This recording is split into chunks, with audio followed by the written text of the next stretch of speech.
the first question is, why are we talking about alternative to sulfur? Why are we talking about bioprotection, biocontrol, more natural approach? Why are we doing this? There is sulfur that exists that has been working so far, and why should we change this? There is many reasons why we are talking about it. First, there is a consumer demand to have wine with lower sulfur. The consumer is aware of the ingredient and everything we put in the wine. Sulfur is aware of sulfur since a very long time, actually, and it's always scary.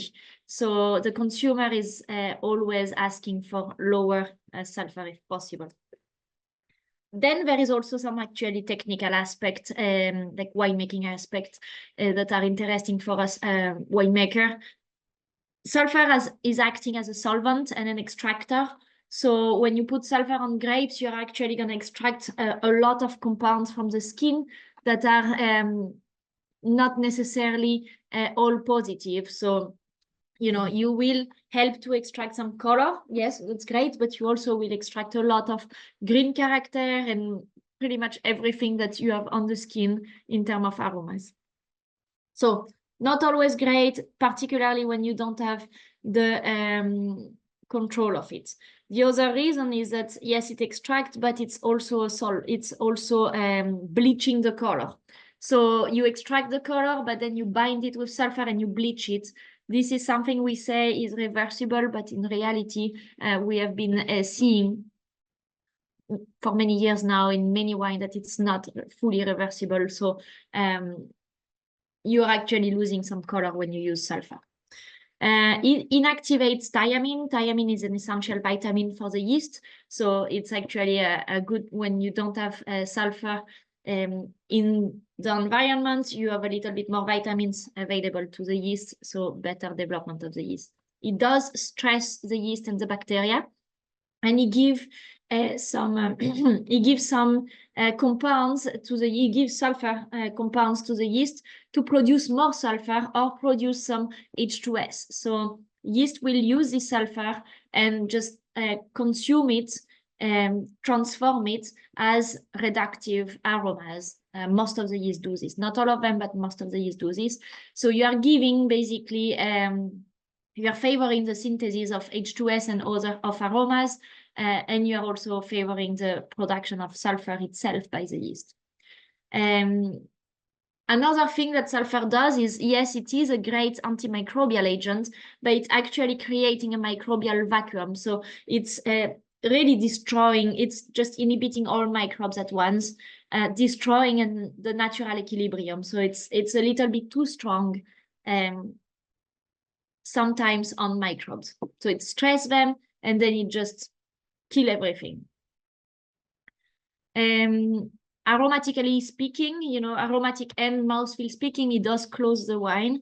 This is something we realize when we start to not make wine with no sulfur, not use sulfur. We realize that wines were actually way more open on the nose. So another dimension of aromas and so much more expressive, but also on the palate, so much softer with usually better color, just softer mouthfeel and more balanced. So the sulfur gives you a harshness in the palate and close the wine.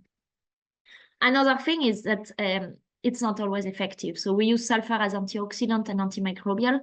As antioxidant, it is very effective, no matter the pH of your wine, but as antimicrobial agent, it's actually only effective, not only the free sulfur, but the molecular sulfur is effective. So when we look at antioxidant and antioxidasic, we look at the free sulfur. Free sulfur will be effective and will inhibit oxidation. When we look at antimicrobial, we need to look at molecular sulfur. And molecular sulfur depends on free sulfur and pH. So that's where it becomes a little bit tricky, because when we are at higher pH, actually we need a very high amount of free sulfur to have a true impact on microbial. So I give you an example. If we're at 3.8 of pH, you will need 80 ppm of free sulfur to have a molecular of 0.8, which is a molecular sulfur that is inactivating microbes. So it's very high, and on high pH, it's actually pretty much a tool that we can't use to control microbes. So we need alternative to sulfur, technically speaking, for all these reasons, because it's not necessarily working on high pH, but also because it bleaches color, it closes the wine, it makes the mouthfeel harder, it stresses the yeast, and it extracts everything with no control. So when we talk alternative of sulfur, there is different, again, different application, different action that we need to consider. One is antimicrobial. And for this, when we are on grapes, you can use bioprotection, which we're going to talk about today. You can use chitosan and you can use lysozyme. Lysozyme is actually not a true alternative to sulfur because it will only help controlling lactic acid bacteria. So, and there is a lot of side effects of lysozyme. So it exists, but it's usually not really the best option. On wines, you can use chitosan, lysozyme, DMDC or vilcorin, and sorbate. So again, lysozyme is only for lactic acid bacteria. It does bleach color too. It's not bleaching, but it binds with color and it drops color. And it requires bentonite on whites and rosé. DMDC is only for the yeast, and it's only for pre-bottling. Sorbate is also only for yeast and when you're sure there is no bacteria. So pretty much on wines, I would say chitosan is the best approach. And I will love to talk about chitosan if you have questions. Today, I want to focus on grapes, but I can talk chitosan too. And on grapes, it's chitosan and bioprotection. Talking about antioxidants, we can consider tannins. So on grapes, we're talking sacrificial tannins. On a wine, we are usually using a lot of grape tannins or oak tannins. And then sulfur peptides such as glutathione. So there is different products. For us on wine, we usually recommend to use Aroma Protect, which is a product rich in glutathione. For the antioxidasic action, there is tannins, sacrificial tannins. Gallic tannins are great for this. And then when you want to control maceration and extraction, we recommend always to use enzyme. That's where you get really the best results. So I know instead of one product, I'm giving you like 4 categories. So pretty much 4 products. But in reality, it's you will have way more control and you don't need to act on each of these components. So it's a very interesting approach to think alternative to sulfur. You will understand way better all your steps, why you use sulfur before, and how you can actually avoid to use it and where you really need to have an alternative. Talking about this, where usually you really need to have an alternative and there is no question about it, it's the antimicrobial aspect. That's really where it's very hard to control without an alternative to sulfur. So talking about bioprotection, what is it? Bioprotection is a natural way to inhibit unwanted microbes. We are inhibiting their development. And the idea here is to introduce neutral or positive microorganisms in the environment that will colonize the environment and inhibit the other microbes that you don't want to develop. So for this, we need to find a microbe that's grow well in wine condition, but doesn't ferment because we don't want it to start to consume nutrients. We don't want it to start to compete with Saccharomyces and to start the fermentation. It's not bioprotection anymore. So we need something that is not fermenting, that's developed well in wine environment and is inhibiting all the unwanted microbes. So inhibition of spallage microbes, no inhibition of positive microorganisms such as Saccharomyces cerevisiae, as we want to have a good fermentation. No or very low fermentation capacity to, again, to not inhibit Saccharomyces cerevisiae. And the idea here is not to ferment, not to produce aromas, is really to bioprotect. A fast colonization, resistant to extreme condition of juice phase, and no negative impact on the wine, and that respects actually the wine profile. And then we added easy to use, because we always are looking for solutions that are easy to use in winemaking, as sulfur is easy to use. An alternative should be. Looking at all these points, we came out with Excellence Be Nature. This is a true bioprotector. There is other bioprotector on the market, but the Excellence Be Nature is really the only one and very unique that answer all these points. It is a pure Mechnikovia pulcherrima that has a very strong antimicrobial effect. It has a strong dominance and a fast implantation. It has no or very low fermentation capacity. This is essential, and that's where it's very unique. So you don't produce CO2, which means you can use it on whites and rosé for juice. It will not make your juice hard to settle. You will still be able to clarify. You can use it if you do a tank of lees, or if you do a tank of press fractions, you know, just to wait to fill the tank. You will not produce CO2. There is no inhibition of Saccharomyces cerevisiae, as it's not fermenting, it's not using the nutrients that Saccharomyces cerevisiae use. No off-flavor production. It's very low or no H2S production, low ethyl acetate, and it is POF negative. POF negative is essential when you want, because it's a gene basically, and being POF negative means you don't have the POF gene, and the POF gene is the phenolic off flavor gene. So it's actually a gene that makes the yeast produce some precursors of bread taint. So if you don't have this gene, it's better, because you don't give as much precursor to Brettanomyces to produce volatile phenols. It resists to a very low temperature, and like until 85 Fahrenheit, so pretty wide range of temperature. It resists to sulfur. So I know I'm talking about alternative to sulfur, but in some cases, when, you know, sulfur is actually not efficient for antimicrobial, but it is for antioxidants, you still could want to use both, and you can. So you can use up to 60 ppm of sulfur with the Be Nature without deactivating it or killing it. And at low pH too. And it is easy to use in winemaking. So we're going to talk about all these points today.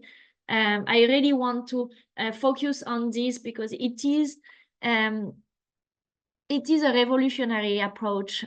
Honestly, it makes the winemaker having the opportunity to not use sulfur, completely control its process on grapes, and have actually better wine at the end. Many people are taking this approach now, and I would love for, you know, as many people as we can to take this approach and really reduce the sulfur usage on grapes when it's not needed. So how is Be Nature working in terms of antimicrobial effects? There is the production of pulcherrimic acids. So it's Mechnikovia pulcherrima is the name of the strains, and it is producing pulcherrimic acid in the cell. This pulcherrimic acid is going to be expulsed outside, and it's going to bind with iron and produce pulcherrimine. Pulcherrimine is the antimicrobial molecule. It is a toxin for other microbes, except Saccharomyces, that is not sensitive to it. So knowing this, there is like two things that actually happen. There is the production of toxins, so we are actually having a good antimicrobial effect, but we are also reducing the iron available in the juice, so we are limiting the oxidation. When we selected our Mechnikovia pulcherrima, we did a pretty big study on many different strains of Mechnikovia pulcherrima. This is giving you an example. There is like 7 strains here in this example, and we really look at the inhibiting effect. So we wanted it to not inhibit Saccharomyces, but none of them did, so that was great. And then we wanted to check all the boxes for, you know, the other microbes that we really don't want to have development in the wine or the juice. And so we selected this strain 48 here. So we really went on the best strains that was having the antimicrobial effect, the best antimicrobial effect. And to show you this as a result, here are some trials where we're comparing. So here in yellow, you see the acetic acid bacteria, and in green, you see the lactic acid bacteria. This is all in juice. The control is having some sulfur here. So you see that basically the control is here, have some bacteria, and then 2 days after adding sulfur, we are actually having a growth in bacteria. So both type of bacteria developed even with sulfur. So the inhibition was not great. So imagine if you do a 5 days cold soak, and this is gonna keep growing up.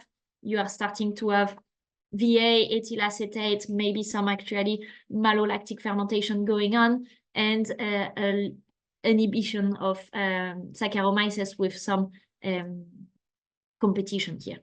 When we use the BNature, so we start actually, this juice was a little bit higher when we started.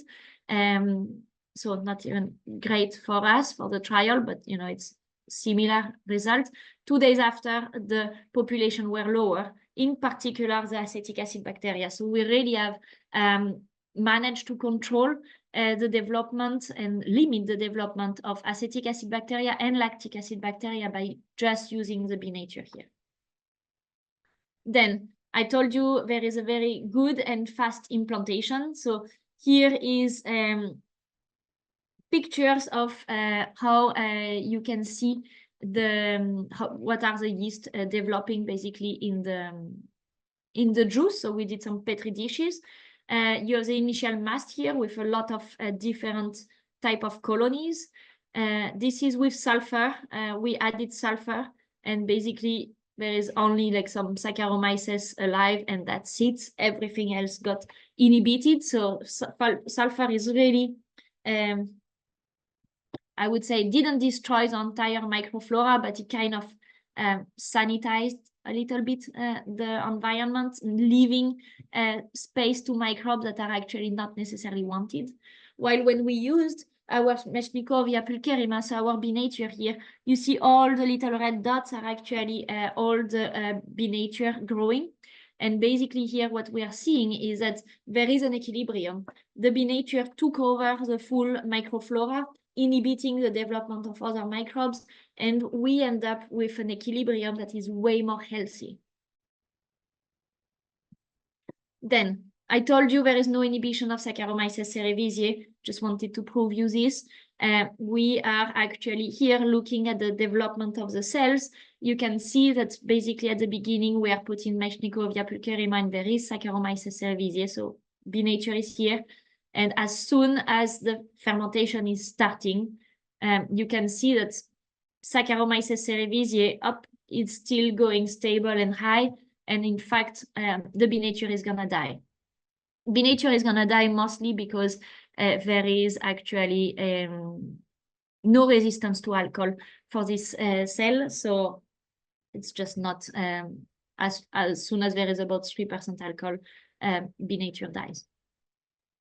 When we look at the kinetics, blue is with sulfur, yellow is with BNature. You can see that basically we are having very similar kinetics with a start of fermentation a little bit faster with the BNature, as we are not putting stress on the yeast.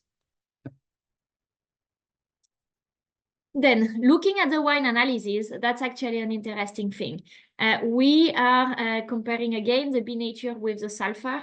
Here we are seeing that after the end of fermentation, we are having a lower VA, we are having less inhibitory fatty acids, which are actually sign of stress condition for the yeast.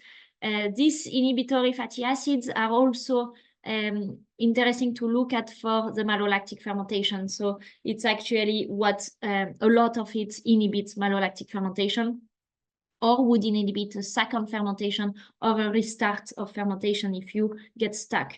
So it's very important to have less inhibitory fatty acid, and particularly these two here that you see, the yellow and the red here, are actually very toxic things that they are not produced when we use the BNature.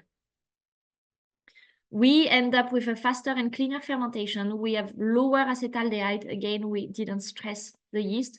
And so we have lower combining rate of sulfur. So when you do use sulfur after fermentation, you actually need to use less sulfur. In terms of other analyses, you know, the phenolic compounds, pH, alcohol, acidity, everything was the same. Here I'm showing you the free and total sulfur. So with sulfur here, we end up with, so we have more total sulfur, of course, but we have also acetaldehyde that has been produced. So our TL35, which means the total amount of sulfur you need to add to get a free sulfur of 35 ppm is 104, while with the Nature it was only 80. So we saved here 24 of sulfur just because we produce less acetaldehyde.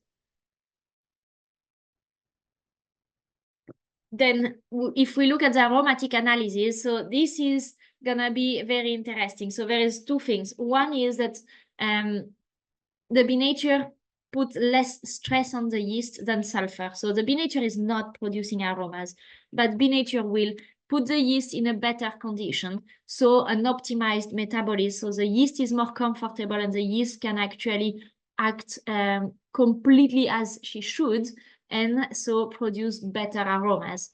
That's one point. The second point is that Nature is consuming some iron and consuming some oxygen. The fact that she consumes oxygen, there is actually a delay of oxidation. So we are actually having a little antioxidant protection. So if we compare here, the control with sulfur and the bioprotection without sulfur, this is done on a Chenin Blanc in Loire Valley. So we are looking at thiolic compounds here, and you can see that basically on the three main thiols, we are having a higher concentration with the Nature. So total amount of thiols is higher. So we have a better aromatic impact, a better, cleaner and fresher nose, basically, and wine with the Nature without sulfur. If we look here at the undesirable, unwanted sulfide compound, so, you know, the basically H2S or methanethiol, we are actually lower with using the bioprotection, so using Nature. The reason of this is that we put less stress on the yeast again. So the yeast is very comfortable. The yeast doesn't produce any H2S, but also the yeast doesn't have sulfur compounds to use to transform in H2S. Okay, so cleaner aromas, less off aromas, and higher thiolic compounds usually means a better nose and better wine. Now, let's look at two different wines here. So actually the Chenin is the same, but then we have also a Cabernet Sauvignon here, where there is a triangle test that has been done. So we compare the sulfur with the bioprotection, and basically 99% of difference. So triangular test was successful. The Nature was completely different than the sulfur. And how they were different, these wines? The wines made without sulfur with the bioprotection were having more pleasant aromas, less unpleasant aromas, a lot less. And then just a rounder, more complex mouthfeel with cleaner and more precise aromas. So it's just completely a different broad of aromas, and just on the mouthfeel, it's just rounder, softer, less aggressive, and just cleaner wines on both situations. So one thing is because it's, you know, you don't use sulfur, so there is a lot of these compounds that, you know, to have a more balanced and rounder wine, that's because you didn't use sulfur. But not using sulfur without having an alternative is actually very risky, and usually make you take too much risk, and you end up with a lot of VA or acetaldehydes, and so you end up with a lower quality wine. But if you don't use sulfur and you use the bioprotection instead, that's where you really have a full control. And so you get all the benefits of not using sulfur on your grapes. Now, I also said it was easy to use. So the fact that it's easy to use, I just want to show you that we did a lot of trials comparing if you rehydrate it in water or if you just add it dry as a dry powder on your grapes. And pretty much the results were the same. So no difference in terms of colonization and population, yeast implantation, and so effects of the denature between both. So you don't need to rehydrate. You don't need to put the yeast in a solution. You can actually just open the packet and sprinkle it on the top of the grapes. We, after it's few years now, we are actually working with many winemakers and the excellence denature. So we developed a lot of different applications, but pretty much you can sprinkle it on anything, on juice, on grapes, and whenever you want. Usually we say as early as possible. So, in the vineyards, as you pick, that's usually the best. But if you cannot, you would do it as you receive the grapes, or as you fill the press, or as you fill your tank. If you rehydrate, so if you make a solution, the solution in just water, chlorine-free water, not too hot, maximum 30 degrees, the solution is going to be viable for 4 hours. So you have 4 hours to use this solution. Sometimes it's just more practical to make a solution, so you can just spread it in a better way. And we also have a lot of people making solution to spray their equipment after a sanitation.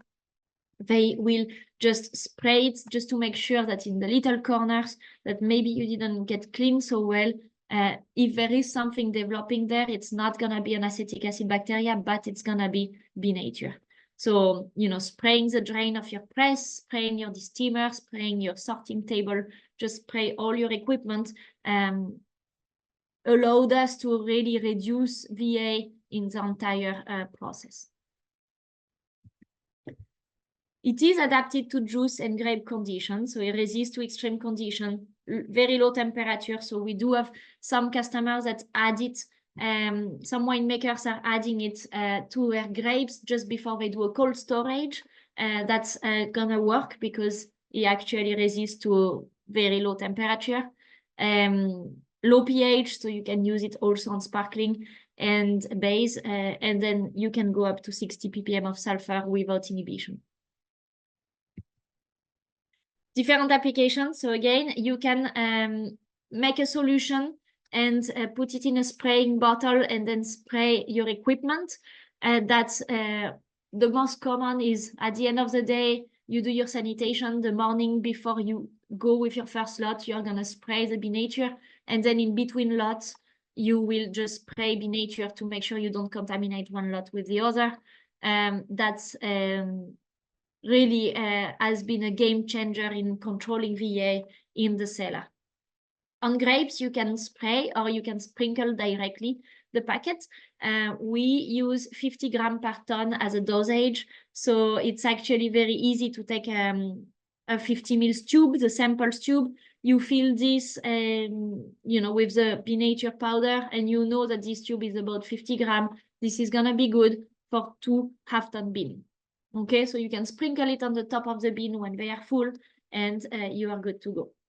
If you want to add it in juice, you can sprinkle it in the juice pan under the press or on the top of the press.